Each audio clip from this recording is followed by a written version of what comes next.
ก็ถือว่าระบบของบ้านช่วยเหลือเด็กน้อย SOS ลาวก็คือกับ SOS สากลเนาะมันเป็นการดูแลที่ยาวนานที่เราเอาเด็กน้อยเข้ามานับตั้งแต่เมื่อเกิด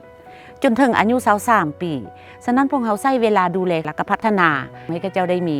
ชีวิตที่สวยงามอยู่ในสังคมเจ้าพวกเราเอาใจใส่อันที่หนึ่งจะต้องได้เว้าเรื่องชีวิตการเป็นอยู่ประจำวันโภชนาการอาหารสุขอนามัยเด็กต้องได้รับการศึกษาตามวัยคือเด็กจะต้องได้รับการดูแลทางด้านสุขภาพได้เข้าถึงทางด้านการสาธารณสุขทางด้านห่างกายและสำคัญที่สุดก็คือสุขภาพทางจิตใจอยู่นี้เขาจะได้ดูแลทางด้านห่างกายและก็จิตใจของเขาเจ้าไปพร้อมเจ้าเด็กที่เขาเอามาเลี้ยงอยู่ในบ้านของเขาแล้วเนาะเขาสิเฮ็ดแนวใดเพื่อปกป้องความปลอดภัยก็คือว่า1เด็กที่ออกจากเขาไปเขาก็ต้องเบิ่งว่าทักษะพรสวรรค์พรแสวงของเด็กน้อยแต่ละคนเนาะ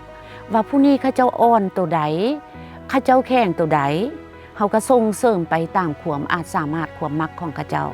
บ่ว่าจะเป็นการเรียนเพิ่มแล้วก็ทักษะชีวิตประจำวันก็คือว่าการหยิบปักทักเซลการปรุงแต่งอาหารปลูกฝังเลี้ยงสัตว์ปลูกเห็ดตัดผมยิงตัดผมสายการเป็นแม่บ้านการเป็นเซฟการไปเรียนระยะสั้นที่เนาะพวกเขาจะมีทุกๆปีสิ่งที่พวกเขาคาดหวังอันที่หนึ่งก็คือว่าเด็กทุกคนที่เขาเจ้าสูญเสียครอบครัวแล้วมาอยู่กับพวกเขาก็สร้างให้เขาเจ้าต้องได้รู้จักการปกป้องตัวเขาเจ้าเองว่าจะอยู่กับสังคมไปได้แนวใดเขาจะสร้างให้เด็กเนาะในวันนี้กลายเป็นสาวหนุ่มในวันหน้าที่เติบโตอยู่กับสังคมแบบมีคุณภาพแล้วก็สามารถยืนด้วยลำแข้งลำขาของตัวเองได้อยู่ในสังคมตามความอาจสามารถของแต่ละคนที่เขาได้ซักจูงพัฒนาเขาเจ้าไปเจ้าชีวิตประจำวันของแม่เนาะตื่นเช้ามาแม่จะแต่งอยู่ก็กินท่าลูกมาเบิ่งความเป็นระเบียบเรียบร้อยของลูกว่าลูกมีกินข้าวกินน้ำแล้วละบ่ลูกกินข้าวกินน้ำแล้วอาบน้ำอาบในแล้วเลยเตรียมเครื่องไปโรงเรียนเนาะความสุขของแม่เนาะแม่ดีใจที่แม่ได้มีส่วนร่วมในการดูแลได้เห็นเขาเติบโตและมีอนาคตที่ดีเป็นคนที่ดีของสังคมเจ้าสิ่งที่สำคัญที่สุดแม่นความผูกพันและความใกล้ชิดระหว่างแม่กับลูกและเลี้ยงแบบคือแม่กับลูกแท้ๆตั้งแต่เริ่มแรกที่เด็กเข้ามาเนาะแม่ก็ได้สอนทุกอย่างนับตั้งแต่การเข้าห้องน้ำการใช้ชีวิตอยู่ร่วมกันการฮักแพงกันแบบเป็นเอื้อยเป็นน้องเนาะ